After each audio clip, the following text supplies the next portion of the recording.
Everyone. आज हम kinetics का फोर्थ लेक्चर स्टार्ट करने जा रहे हैं। तो फोर्थ लेक्चर में हमें क्या पढ़ना है वो देखिए। ठीक है, जो हम काइनेटिक्स का चैप्टर्स पढ़ रहे हैं वो हमारे किसके लिए, ट्वेल्थ क्लास के लिए काफ़ी ज़्यादा इंपॉर्टेंट है। उनके भी एग्जाम्स में ये वाला चैप्टर आता ही आता है। ठीक है, फर्स्ट टर्म में आएगा ट्वेल्थ के।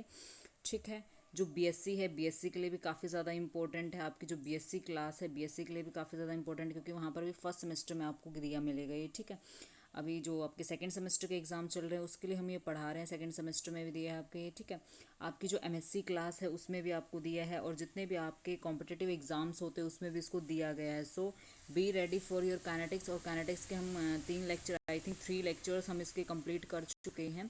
तो आप तीनों लेक्चर्स को पीछे जाके देख सकते हैं, अदरवाइज मैं वीडियो का लिंक भी आपको प्रोवाइड कर दूंगी कि कौन कौन से चैप्टर हो चुके हैं, कौन कौन से लेक्चर हो चुके हैं। ठीक है, इसके हमने क्या क्या पढ़ा है। एक तो हमने इसके लॉ पढ़ लिए, हमने रेट के लॉ हमने स्टडी आउट किए हैं कि कौन कौन से लॉ जो हैं वो काइनेटिक्स को अफेक्ट करते हैं, रेट ऑफ रिएक्शन को कौन सा अफेक्ट करते हैं। ठीक है, ये लॉ पढ़ चुके हैं हम। ठीक है, ऑर्डर हम पढ़ चुके हैं कि ऑर्डर ऑफ रिएक्शन क्या होता है आपका। ठीक है, तो ऑर्डर ऑफ रिएक्शन हम पढ़ चुके हैं। ऑर्डर ऑफ रिएक्शन आपको पता है कि एक्चुअली आपके रिएक्टेंट्स कितने पार्टिसिपेट कर रहे हैं रिएक्शन में, उसको हम क्या बोलते हैं, आपका ऑर्डर ऑफ रिएक्शन उसे कहा जाता है। तो ऑर्डर ऑफ रिएक्शन हम यहाँ पर पढ़ चुके हैं। ओके, तो बेसिकली हम यहाँ पर क्या पढ़ेंगे, अब हम पढ़ेंगे कौन कौन से आपके रेट ऑफ रिएक्शन जो है अफेक्ट करते हैं, आपके रेट ऑफ रिएक्शंस को कौन कौन से फैक्टर्स जो हैं वो अफेक्ट करते हैं। बेसिकली हमें ये पढ़ना है यहाँ पर। ठीक है, तो इसमें ध्यान से देखिए, सबसे पहला हम फैक्टर कौन सा पढ़ेंगे, सबसे पहला फैक्टर। ओके, तो सबसे फर्स्ट फैक्टर हम कौन सा पढ़ेंगे, देखो सबसे फर्स्ट फैक्टर हमारे पास है नेचर ऑफ रिएक्टेंट्स बोल सकते हो, या फिर जो आपके जो रिएक्टेंट्स हैं, रिएक्टेंट्स का क्या इफेक्ट होगा आपके रिएक्टेंट्स की कंसंट्रेशन पे, और उसके नेचर पे क्या इफेक्ट होगा। सबसे पहले जो हमें पढ़ना है that is reactants. Okay, reactants का क्या अफेक्ट होता है आपके रेट ऑफ रिएक्शन। जो आपका रेट ऑफ रिएक्शन है उस पर क्या इफेक्ट होता है, आपकी जो स्पीड ऑफ रिएक्शन है, फास्ट होगी, स्लो होगी, कैसा होगा आपका रेट ऑफ रिएक्शन, वो किस पे डिपेंड करता है, आपके रिएक्टेंट्स पे डिपेंड करता है। रिएक्टेंट की कंसंट्रेशन लो करते हो, हाई करते हो, तो उससे आपका रेट ऑफ रिएक्शन अफेक्ट होता है। कैसे अगर आपका रेट ऑफ रिएक्शन अफेक्ट होता है उसको मैं आपको अभी दिखाती हूँ। ठीक है, उसको ध्यान से देखिएगा। ओके, +2 वाले स्टूडेंट्स इसको ध्यान से देखें, क्योंकि आपके एग्जाम के लिए काफ़ी ज़्यादा इंपॉर्टेंट। आपको डायरेक्ट ये क्वेश्चन मिल सकता है कि what is the effect of your reactant, यानी जो आपके रिएक्टेंट्स आपको गिवन होते हैं उन रिएक्टेंट्स का क्या इफेक्ट होगा, आपका जो रेट ऑफ रिएक्शन है उस पर क्या इफेक्ट होगा। तो ये क्वेश्चन आपका डायरेक्ट आ सकता है 2 मार्क्स में, 1 मार्क्स में, कितने मार्क्स में ये क्वेश्चन आपसे डायरेक्टली पूछ सकता है कि आपके रिएक्टेंट्स का क्या इफेक्ट होगा। ठीक है, तो यहाँ पर हम छोटी सी चीज़ यहाँ पर पढ़ेंगे, देखो ध्यान से, कौन सी छोटी सी चीज़ हम यहाँ पर पढ़ेंगे। देखो, मैं यहाँ पर एक रिएक्शन लिखने जाऊँगी। सबसे पहले रिएक्टेंट्स में हम 2 चीज़ पढ़ेंगे, ए और बी। ओके, एक तो हम पहले पढ़ेंगे नेचर ऑफ रिएक्टेंट का क्या इफेक्ट है, nature of reactants, nature of reactants यानी आपका रिएक्टेंट्स कैसा है, उसकी कैरेक्टरिस्टिक फीचर कैसा है, उसका नेचर कैसा है, यानी आपका रिएक्टेंस किस टाइप का है, वो रेट ऑफ रिएक्शन को अफेक्ट करेगा। यानी आपका रिएक्टेंस कैसा है, आपके रिएक्टेंट्स के बीच में बॉन्ड्स कैसे हैं, रिएक्टेंट्स के बीच में बॉन्ड स्ट्रॉन्ग हैं तो उनको तोड़ने में आपको टाइम लगेगा। अगर आपके रिएक्टेंट्स के बीच में बॉन्ड्स वीक होते हैं तो इसमें क्या लगेगा। तो इसमें हम क्या पढ़ रहे हैं, नेचर ऑफ रिएक्टेंट्स हम पढ़ेंगे फर्स्ट, यानी आपके रिएक्टेंट्स है कैसे, उनके बीच में बॉन्ड्स कैसे हैं, वीक हैं या स्ट्रॉन्ग है, वो सब हम पढ़ेंगे। तो स्ट्रॉन्ग बॉन्ड होने से क्या इफेक्ट होगा रेट ऑफ रिएक्शन पे, वीक बॉन्ड होने से क्या इफेक्ट होगा रेट ऑफ रिएक्शन पे। और सेकंड हम पढ़ेंगे कंसंट्रेशन ऑफ रिएक्टेंट, यानी आपके रिएक्टेंट्स की कंसंट्रेशन का भी बहुत ज़्यादा इफेक्ट होगा। यानी रिएक्टेंट्स की कंसंट्रेशन लो होगी तो आपका रेट ऑफ रिएक्शन डिक्रीज कर जाएगा, अगर आपकी कंसंट्रेशन ऑफ रिएक्टेंट्स हाई होगी तो आपका रेट ऑफ रिएक्शन आपको हाई मिलेगा, क्योंकि रिएक्टिंग स्पीसीज जो है यहाँ पर वो कौन सी आपकी रिएक्टेंट्स हैं। रिएक्टेंट्स आपके रिएक्शन में पार्टिसिपेट कर रहे हैं, तो जो आपके पार्टिसिपेटिंग स्टूडेंट्स हैं जो एग्जाम में पार्टिसिपेट करते हैं, तो आपके जो रेशियो होता है, आपके जो एग्जाम्स के मार्क्स होते हैं वो किस पे डिपेंड करते हैं, स्टूडेंट्स पे डिपेंड करते हैं। वैसे ही आपके रिएक्टेंट्स जो हैं वो यहाँ पे क्या है, स्टूडेंट्स हैं जो रिएक्शन में पार्टिसिपेट करेंगे। तो रिएक्शन के जो रिएक्टेंट्स होते हैं उसके ऊपर आपका रेट ऑफ रिएक्शन डिपेंड करता है कि रेट ऑफ रिएक्शन हाई होगा या स्लो होगा, कैसा होगा, वो किस पे डिपेंड करेगा, आपका डायरेक्टली रिएक्टेंट्स पे आपका डिपेंड करेगा। तो यहाँ पे हम फर्स्ट फैक्टर यहाँ पर ले लेंगे that is nature of reactants. Okay, यहाँ पर कौन सा फैक्टर हम ले लेंगे, नेचर ऑफ रिएक्टेंट्स हम लेंगे कि आपके नेचर ऑफ रिएक्टेंट में मैं यहाँ पर सबसे पहले लिखूंगी नेचर ऑफ रिएक्टेंट्स। ओके, यहाँ पर सबसे पहले हम पढ़ेंगे नेचर ऑफ रिएक्टेंट। अब देखो, यहाँ पर मैं आपको 2 रिएक्शंस लिख के दिखाऊंगी, दोनों रिएक्शन का रेट ऑफ रिएक्शन आपको अलग अलग मिलेगा। जैसे मैं यहाँ पर मेंशन कर रही हूँ NO प्लस में O2, ओके, NO प्लस में O2 रिएक्शन हुआ हमारा और किस चीज़ की फॉर्मेशन होगी, NO2 की फॉर्मेशन हुई। आपको सिंपल ये दिखाई दे रहा है कि यहाँ पे जो आपका NO है उसके अंदर हमने एक ऑक्सीजन का एडिशन किया है, तभी तो जो आपका NO है उसमें एक ऑक्सीजन का हम एडिशन करेंगे, किसमें कन्वर्ट हो गया, NO2 में कन्वर्ट हो गया। ठीक है, उसी तरह से हम क्या ले रहे हैं, CO ले रहे हैं, CO के अंदर भी हमने ऑक्सीजन का एडिशन किया है, leads to formation of your CO2 की यहाँ पर फॉर्मेशन हो जाएगी। यहाँ पे किस चीज़ की फॉर्मेशन हो जाएगी, CO2 की फॉर्मेशन हो जाएगी। दोनों का टेम्परेचर सेम है, ये भी 25 डिग्री सेल्सियस पे है और ये भी कितने पे है, 25 डिग्री सेल्सियस टेम्परेचर पे। अब इस रिएक्शन में आप ध्यान से देखिए कि इस रिएक्शन में डिफरेंस किस चीज़ का है, डिफरेंस कहाँ पर आएगा वो आप यहाँ पर देखना कि दोनों रिएक्शन में आप देखो रिएक्टेंट्स देखो, यहाँ पर क्या आपका NO रिएक्टेंट है और यहाँ पे क्या आपका CO रिएक्टेंट है। डिफरेंस दोनों में दिख रहा है आपको, दोनों में डिफरेंस किस चीज़ का है आपका, यहाँ पर एक इसके पास क्या है NO आपके पास, इसके पास CO आपके पास, दोनों में क्या है रिएक्टेंट्स का डिफरेंस है। अब इसमें क्या किया, इसमें भी ऑक्सीजन का एडिशन किया, इसमें भी ऑक्सीजन का एडिशन किया है, leads to formation of NO2 और यहाँ पर एज इट इज CO2 की फॉर्मेशन हो गई है। अब ध्यान से देखो इसमें रिएक्शन का जो आपका पास रेट ऑफ रिएक्शन है वो आपको मिलेगा डिफरेंट। पहले वाला जो आपका रिएक्शन है ये वाला क्या है, ऐसा कैसा आपका फास्ट रिएक्शन, और ये वाला कैसा आपका स्लो रिएक्शन। ये कैसा है आपका, नीचे वाला आपका कैसा है स्लो रिएक्शन और ऊपर वाला कैसा रिएक्शन आपका है फास्ट रिएक्शन आपके पास है। ऐसा क्यों हो रहा है, यानी आपका जो रेट ऑफ रिएक्शन है वो डिफरेंट क्यों है, आपका रिएक्टेंट में डिफरेंस है बस, और तो किसी चीज़ में डिफरेंस है ही नहीं। देखो ध्यान से, इसके पास NO है, इसके पास CO है, दोनों में सिर्फ यही डिफरेंस है। इसमें भी आपने ऑक्सीजन का एडिशन किया, इसमें भी आपने ऑक्सीजन का एडिशन किया है, और जो आपका NO2 है इसकी फॉर्मेशन और इधर CO2 की फॉर्मेशन हो रही, दोनों में आपने रिएक्टेंट्स जो हैं वो क्या लिए, थोड़े से डिफरेंट लिए हैं। कंडीशंस आपकी सारी सेम है, टेम्परेचर सेम है आपका, ठीक है, टेम्परेचर सेम है यहाँ पर, दोनों का टेम्परेचर भी आपके पास क्या है सेम है। डिफरेंस यहाँ पे क्या है रिएक्टेंट्स का, इसके पास NO है, इसके पास CO है, इसलिए आप बोल सकते हो कि आपका रेट ऑफ रिएक्शन अफेक्टेड होता है बाय रिएक्टेंट से। रिएक्टेंट से कैसे अफेक्ट हो रहा है, क्योंकि आपके रिएक्टेंट्स यहाँ पर अलग अलग हैं, यहाँ पर हमने NO लिया है, यहाँ पे हमने CO लिया है, तो NO की वजह से रेट ऑफ रिएक्शन जो है वो कैसा हो रहा है, उसकी स्पीड जो है बहुत ज़्यादा फास्ट हो रही है, और CO की वजह से रेट ऑफ रिएक्शन हमारा कैसा हो रहा है, स्लो हो रहा है, क्योंकि बाकी चीज़ें सेम है, O2 दोनों में एडिशन हो रही है, दोनों का टेम्परेचर सेम है, तो यहाँ पर अफेक्ट किस चीज़ की वजह से हो रहा है, रिएक्टेंट्स की वजह से, क्योंकि रिएक्टेंट्स यहाँ पर क्या है हमारे पास डिफरेंट हैं।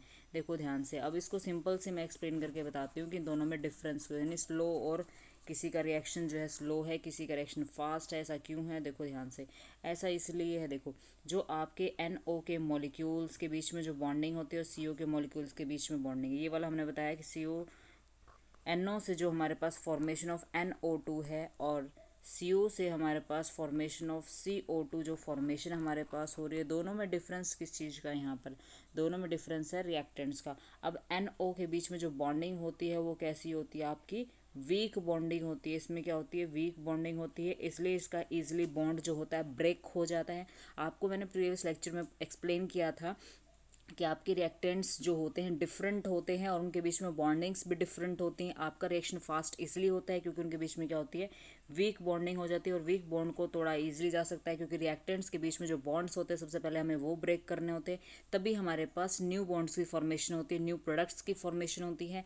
वैसे ही हमारे पास जो CO है उसके बीच में कैसी होती है हमारी, बहुत ज़्यादा स्ट्रॉन्ग बॉन्डिंग होती है, इसके बीच में कैसी होती है, बहुत ज़्यादा स्ट्रॉन्ग बॉन्डिंग होती है। स्ट्रॉन्ग बॉन्डिंग को तोड़ना बहुत ही ज़्यादा डिफिकल्ट होता है, तो ये वाला रिएक्शन हमारा स्लो इसलिए क्योंकि इसके बीच में क्या है स्ट्रॉन्ग बॉन्डिंग है, और उसको ब्रेक करना उसमें क्या लगेगा, टाइम लगेगा, यानी बॉन्ड्स को ब्रेक करने में क्या लगता है हमारा टाइम लगता है, और टाइम लगने का वजह क्या है आपका रेट ऑफ रिएक्शन कैसा हो जाएगा, स्लो हो जाएगा।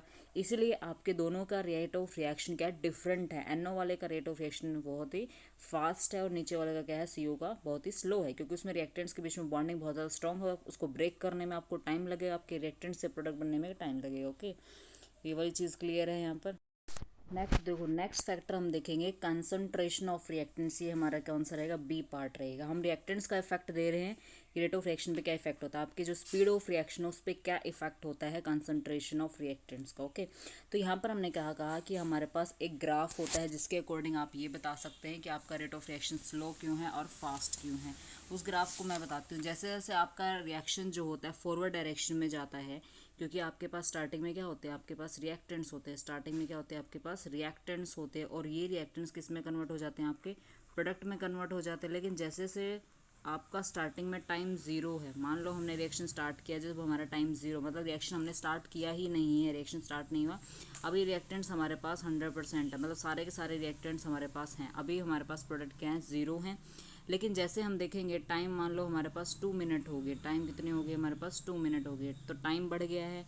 जैसे जैसे हमारा टाइम इंक्रीज़ होगा वैसे वैसे रिएक्शन क्या है, रिएक्शन चलेगा हमारा, मतलब रिएक्शन को चले हुए अब 2 मिनट हो चुके हैं, 2 मिनट का मतलब यहाँ पे है रिएक्शन को चले हुए अब 2 मिनट हो गए, मतलब 2 मिनट बाद आप रिएक्शन मिक्सचर को देखेंगे जाकर, तो आपके रिएक्टेंट्स की कंसंट्रेशन क्या मिलेगी, आपको कम मिलेगी और आपको नए प्रोडक्ट्स मिलेंगे, यानी आपके कितने बन जाएंगे, मान लो ये आपके 20% बन जाएंगे आपके प्रोडक्ट्स, और ये कितने बच गए आपके पास 80% बच गए, क्योंकि हमने बात किया है कि जब हम 20 जो हमारा टाइम है 2 मिनट के बाद देखेंगे रिएक्शन मिक्सचर में जाके, तो आपके कुछ रिएक्टेंट्स रिएक्शन करके प्रोडक्ट साइड में चले जाएंगे, यानी प्रोडक्ट्स की फॉर्मेशन हो जाएगी, प्रोडक्ट्स की फॉर्मेशन होगी कितने परसेंट, 20%, यानी 20% आपके यहाँ पर प्रोडक्ट्स की फॉर्मेशन हो गई है, और आपके जो यहाँ पर रिएक्टेंट है वो आपके 80% है, क्योंकि 2 मिनट के बाद आपके 20% रिएक्टेंट्स प्रोडक्ट्स में कन्वर्ट हो गए हैं। तो यहाँ पर देखो ध्यान से, अब आपका रेट ऑफ रिएक्शन क्या होगा, डिक्रीज कर जाएगा, आप ध्यान से देखेंगे तो रिएक्शन जो है उसका रेट ऑफ रिएक्शन क्या मिलेगा, डिक्रीज हो जाएगा, क्योंकि आपके रिएक्टेंट्स डिक्रीज हो रहे हैं। बेसिकली बात किया जाए तो ये एक्सपेरिमेंटल चीज़ है, जब हमने एक्सपेरिमेंट किया तो हमारे पास एक ग्राफ आता है जिसमें हम रेट ऑफ रिएक्शन देखते हैं, टाइम और कंसंट्रेशन का प्लॉट हमारे पास होता है, तो वो प्लॉट जब हम बनाते हैं तो उसमें देखा है कि आपका जो बिकर होता है, आपका जो कंटेनर जिसमें आपने रिएक्टेंट्स लिए हैं वो रिएक्शन करके प्रोडक्ट में कन्वर्ट हो रहे हैं, आपके रिएक्टेंट्स कंसंट्रेशन डिक्रीज हो जाती है विद टाइम के साथ, टाइम जैसे जैसे बढ़ता है वैसे वैसे आपके प्रोडक्ट की कंसंट्रेशन बढ़ती है, रिएक्टेंट्स कंसंट्रेशन डिक्रीज हो जाती है, तो आपका जो रेट ऑफ रिएक्शन है वो भी डिक्रीज हो जाता है। तो दैट मीन्स जो आपके रिएक्टेंट्स हैं वो डायरेक्टली अफेक्ट करते हैं किसको, रेट ऑफ रिएक्शन को, यानी आपका रेट ऑफ रिएक्शन डिक्रीज कर जाता है as concentration of reactants decrease, जैसे जैसे कंसंट्रेशन ऑफ रिएक्टेंट डिक्रीज होती है वैसे वैसे आपका जो रेट ऑफ रिएक्शन है वो क्या होता है, तो आप ये बोल सकते हो कि rate of reaction directly proportional है to the concentration of reactant, concentration of reactants जो है उनके क्या है, ये बिल्कुल डायरेक्टली प्रोपोर्शनल है। ये हम पहले भी पढ़ चुके हैं, पिछले रिएक्शंस में भी हम पढ़ चुके हैं।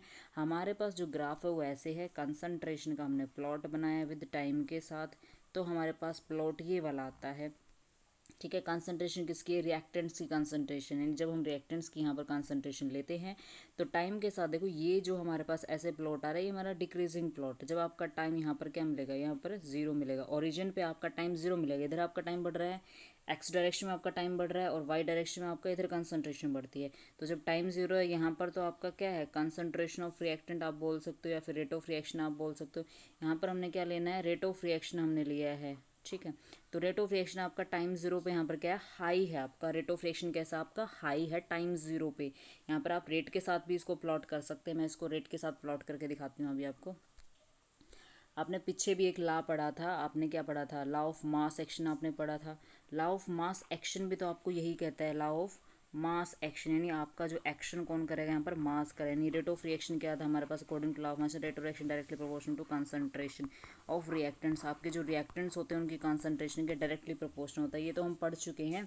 लॉ ऑफ मास एक्शन ने भी यही एक्सप्लेन किया था कि आपका जो रेट ऑफ रिएक्शन है डायरेक्टली प्रोपोर्शनल होता है कंसंट्रेशन ऑफ रिएक्टेंट्स, यानी आपकी रिएक्टेंट्स कंसंट्रेशन जितने ज़्यादा हाई होगी उतना ही ज़्यादा आपका रेट ऑफ रिएक्शन होगा, ये हम पहले भी पढ़ चुके हैं, ठीक है। वही चीज़ हम यहाँ पर एक्सप्लेन करें। अब हमने रेट ऑफ रिएक्शन का हमने प्लॉट देखा, किसका प्लॉट देखा हमने, रेट ऑफ रिएक्शन का हमने प्लॉट देखा विद टाइम के साथ, तो हमें पता चलता है कि आपका रेट ऑफ रिएक्शन भी डिक्रीज मिलता है। और कंसंट्रेशन का तो प्लॉट हमें पता ही है कि कंसंट्रेशन टाइम के साथ तो डिक्रीज होती ही होती है, क्योंकि वो प्रोडक्ट में कन्वर्ट हो जाती है। सिंपल सी बात समझ रहे हो, क्योंकि जैसे जैसे आपका रिएक्शन प्रोसीड करता है, जैसे जैसे रिएक्शन प्रोसीड करता है, आपके जो रिएक्टेंट्स होते हैं, आपके जो रिएक्टेंट्स होते हैं वो किस में कन्वर्ट हो जाते हैं, आपके प्रोडक्ट में कन्वर्ट हो जाते हैं। तो आपकी बेसिकली बोला जाए तो रिएक्टेंट कंसंट्रेशन डिक्रीज होती रहती है और प्रोडक्ट की कंसंट्रेशन क्या होती है, बढ़ती रहती है। तो यहाँ पर देखो, अब यहाँ ओरिजिन पे देखो तो यहाँ पे टाइम जीरो, फिर 1 2 3 ऐसे फिर सेकेंड्स हो जाएंगे, ठीक है। इधर मैंने ले लिया है, तो टाइम जीरो तब आपका रेट ऑफ रिएक्शन क्या है, मैक्सिमम है। आपका रेट ऑफ रिएक्शन मैक्सिमम क्यों है टाइम जीरो पे, क्योंकि देखो यहाँ पर ये भी सेम प्लॉट हमारे पास आता है, क्योंकि टाइम जीरो पे आपके रिएक्टेंट की कंसंट्रेशन क्या है, बहुत ज़्यादा हाई है। देखो ऊपर तो हमारे पास ऊपर वाई एक्सिस पे हमारी कंसंट्रेशन, वाई एक्सिस पे हमारा क्या है, रेट है। दोनों ग्राफ बिल्कुल सेम, आप ध्यान से देख सकते हैं। रेट का जब टाइम के साथ प्लॉट किया तो ये वाला हाइपरबोला कर्व हमारे पास आता है, और जब हमने कंसंट्रेशन का टाइम के साथ प्लॉट किया तब भी हमारे पास हाइपरबोला कर्व आता है। इसका मतलब जो आपका रेट ऑफ रिएक्शन है वो कंसंट्रेशन पर डायरेक्टली डिपेंड करता है, क्योंकि दोनों का ग्राफ बिल्कुल क्या है, सेम है। अब वो दोनों का ग्राफ यहाँ पर सेम है, इसका मतलब ये हुआ कि जो हमारा रेट ऑफ रिएक्शन यहाँ पर है, हमारा रेट ऑफ रिएक्शन जो यहाँ पर है वो कंसंट्रेशन पे डिपेंड करता है, क्योंकि कंसंट्रेशन के भी यही प्लॉट आ रहा है हमारे पास, कंसंट्रेशन का भी यही प्लॉट है और जो हमारा रेट ऑफ रिएक्शन है उसका भी प्लॉट है। टाइम जीरो पे कंसंट्रेशन ऑफ रिएक्टेंट बहुत ज़्यादा है, क्योंकि यहाँ पर हमारे पास ओरिजिन पे क्या होता है, टाइम जीरो है। टाइम जीरो पे क्या है, कंसंट्रेशन बहुत ज़्यादा हाई है, क्योंकि वाई डायरेक्शन जो है वो अप ग्राफ है हमारा। तो वाई डायरेक्शन पे टाइम जो हमारा कंसंट्रेशन बहुत ज़्यादा हाई है, कंसंट्रेशन बहुत ज़्यादा हाई है, तो हमारा रेट ऑफ रिएक्शन भी बहुत ज़्यादा यहाँ पे क्या है, हाई। तो ये आपका देखो यहाँ पर आपका रेट ऑफ रिएक्शन आए, क्योंकि वाई एक्सिस पे जितना आप वाई एक्सिस के ऊपर जाएंगे वैसे वैसे आपका रेट ऑफ रिएक्शन इंक्रीज होगा, क्योंकि वाई एक्सिस पे हमने रेट लिया है और एक्स एक्सिस पे हमने टाइम लिया है। तो टाइम कब बढ़ेगा, जब आप हॉरिजॉन्टली जाएंगे। रेट कैसे बढ़ेगा, जब आप वर्टिकली जाएंगे। तो रेट ऑफ रिएक्शन यहाँ पर हमारा हाई है, क्योंकि कंसंट्रेशन ऑफ रिएक्टेंट्स यहाँ पर वाई एक्सिस पे हाई है। लेकिन देखो जैसे जैसे यहाँ पर टाइम बढ़ रहा है वैसे वैसे हमारा रेट ऑफ रिएक्शन क्या हो रहा है, घट रहा है। देखो ध्यान से, जब आप वाई एक्स डायरेक्शन की तरफ बढ़ते हैं, जब आप एक्स डायरेक्शन की तरफ बढ़ रहे हैं तो आपका रेट ऑफ रिएक्शन डिक्रीज हो रहा है, क्योंकि अगर आप वाई एक्सिस पे जाएंगे तो आपका रेट ऑफ रिएक्शन बढ़ेगा, वाई एक्सिस पे जाएंगे तो आप कंसंट्रेशन बढ़ेगी। तो देखो यहाँ पर आपकी कंसंट्रेशन डिक्रीज हो रही है, कंसंट्रेशन डिक्रीज क्योंकि हमारा ग्राफ नीचे आ रहा है। जब हमारा ग्राफ नीचे आ रहा है इसका मतलब कंसंट्रेशन ऑफ रिएक्टेंट्स डिक्रीज हो रही है। जब कंसंट्रेशन ऑफ रिएक्टेंट्स डिक्रीज हो रही है तो आपका रेट ऑफ रिएक्शन भी डिक्रीज हो रहा है। इसका मतलब ये हुआ, इन सब चीज़ों से हमें सिर्फ इतना ही पता चला कि आपका जो रेट ऑफ रिएक्शन है वो directly proportional to the concentration of reaction के। तो रेट ऑफ रिएक्शन क्या है, डायरेक्टली प्रोपोर्शनल है कंसंट्रेशन ऑफ रिएक्टेंट्स। किसके डायरेक्टली प्रोपोर्शनल है, concentration of reaction. Nutshell में आप याद रखेंगे रिएक्टेंट्स, ये आपका क्या होगा, नट शेल में आप इसको याद रखेंगे कि आपका जो रेट ऑफ रिएक्शन है किसके डायरेक्टली प्रोपोर्शनल है, कंसंट्रेशन ऑफ रिएक्टेंट्स की। ही हमने एक्सप्लेन करना था यहाँ पर। Okay, clear it. अब देखो नेक्स्ट फैक्टर हम देख रहे हैं इसमें, इफेक्ट ऑफ रेडिएशन हम देख रहे हैं। इफेक्ट ऑफ रेडिएशन क्या होता है, रेडिएशन जो होती है बेसिकली आपका क्या होता है, एक एनर्जी सोर्स होता है। बेसिकली क्या होती है आपकी, ये एनर्जी सोर्स होता है। यानी आप किसी भी रिएक्टेंट से, आपका जो रिएक्शन मिक्सचर है, बीकर में आपने जो भी रिएक्शन मिक्सचर लिया उस पर आपने क्या डाल दी है, लाइट रेडिएशंस डाल दी हैं। आपने क्या डाली हैं, लाइट रेडिएशंस डाली हैं। जैसे आपके सन की लाइट होती है वैसे आपके पास क्या होती हैं, रेडिएशंस होती हैं।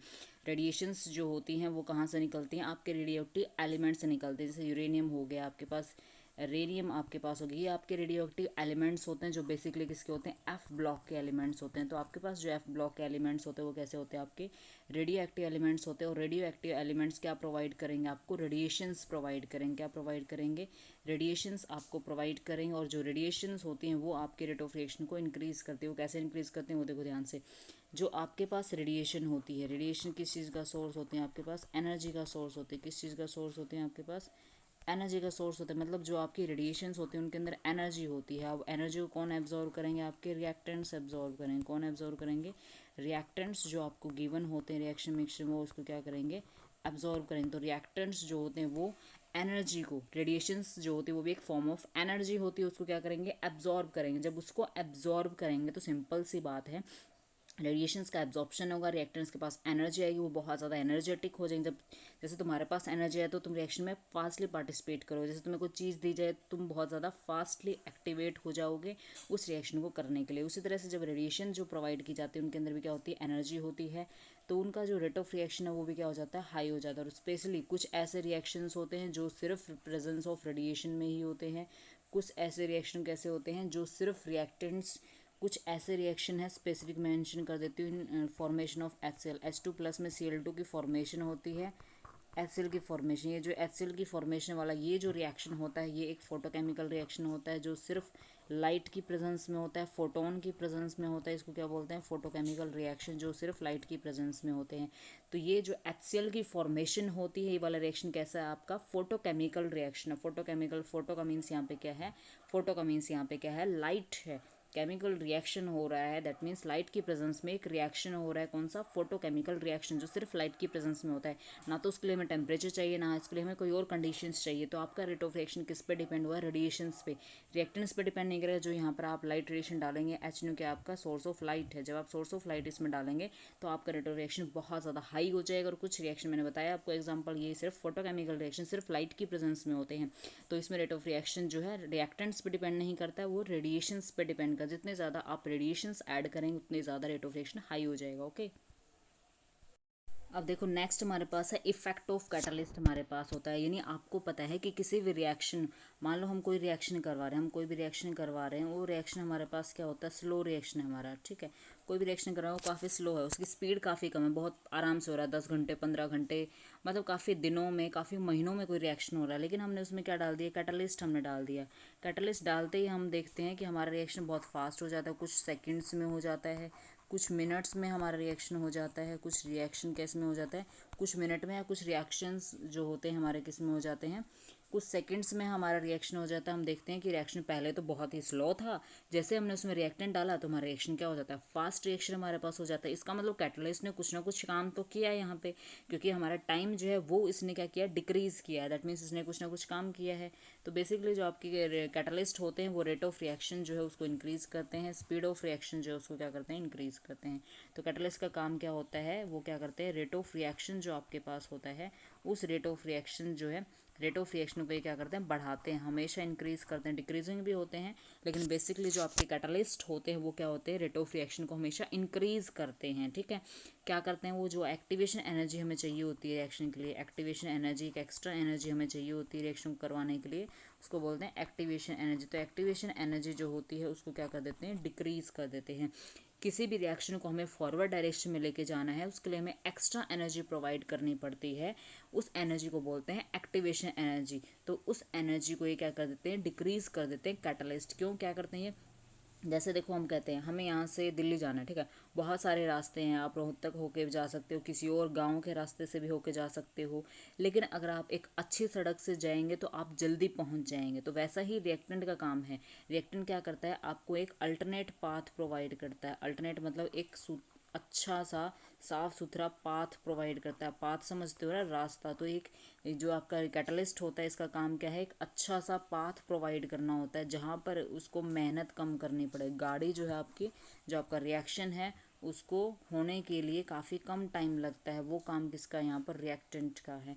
तो रिएक्टेंट ने किया क्या है, एक अल्टरनेट पाथ प्रोवाइड किया, अल्टरनेट मतलब एक दूसरा पाथ प्रोवाइड किया है, जहाँ पर रिएक्शन को करने के लिए हमें क्या लगती है, लेस एनर्जी लेस एनर्जी हमें चाहिए रिएक्शन को करने के लिए। समझ गए मेरी बात। तो यहाँ पर कैटलिस्ट ने क्या किया है, हमें एक दूसरा रास्ता प्रोवाइड किया है, जिस रास्ते से अगर हम जाते हैं तो हमारा रिएक्शन फास्ट हो जाता है। तो कैटलिस्ट का काम क्या है, समझ में आ गया आपको, अल्टरनेट, एक अच्छा सा साफ सुथरा पाथ प्रोवाइड करना जिससे रिएक्शन आपका फास्ट हो जाएगा। तो इसके दूसरी बात, जब हम अच्छे रास्ते से जाएंगे तो हमारी एनर्जी भी कम लगे, हमें काम कम करना पड़ेगा, वर्क कम करना पड़ेगा हमें। तो वही कैटलिस्ट का काम होता है, जिसका हम रिएक्शन अब दिखा देते हैं आपको। रिएक्शन देखो, रिएक्शन मैं यहाँ पर लिख देती हूँ आपको। रिएक्शन है हमारे पास, जैसे हम निकल का, सॉरी निकल बोल रही हूँ मैं, कहाँ गया हमारे पास, ये रहा। देखो हम रिएक्शन कराते हैं, हाइड्रोजनेशन रिएक्शन कराते हैं पैलेडियम के सरफेस पे, ठीक है। पैलेडियम के सरफेस हम क्या करते हैं, H2 गैस जो होता है उसको हम हाइड्रोजनेशन कराते हैं, लेकिन निकल की प्रेजेंस में जब हम कराते हैं तो हमारा रिएक्शन जो होता है वो क्या हो जाता है, फास्ट हो जाता है हमारे पास reaction, okay. Nitrogen fixation reactions होते हैं हमारे पास, उसमें हम क्या करते हैं, मैग्नीज कैटलिस्ट का हम यूज़ करते हैं, नाइट्रोजन फिक्सेशन में है, उसमें हम क्या करते हैं, नाइट्रोजन फिक्सेशन करते हैं। ये भी हमारे पास क्या होता है, फास्ट हो जाता है reaction in presence of manganese की प्रेजेंस में रिएक्शन हमारा फास्ट हो जाता है। वैसे ही हाइड्रोजनेशन ऑफ पैलेडियम जो है, पैलेडियम जो हमारा एक मेटल होता है उसके ऊपर हम हाइड्रोजन्स का एडिशन करते हैं, दैट इज हाइड्रोजनेशन रिएक्शन। तो ये वाला भी रिएक्शन क्या होता है, फास्ट हो जाता है in presence of catalyst. Catalyst की प्रेजेंस में रिएक्शन क्या हो जाते हैं, हमारे फास्ट हो जाते हैं, क्योंकि जो आपका कैटलिस्ट है वो रेट ऑफ रिएक्शन को बढ़ा देता है, आपकी एक्टिवेशन एनर्जी को डिक्रीज कर देता है। ओके नेक्स्ट हम पढ़ेंगे नेक्स्ट वीडियो लेक्चर में। So till then bye bye, take care, bye bye.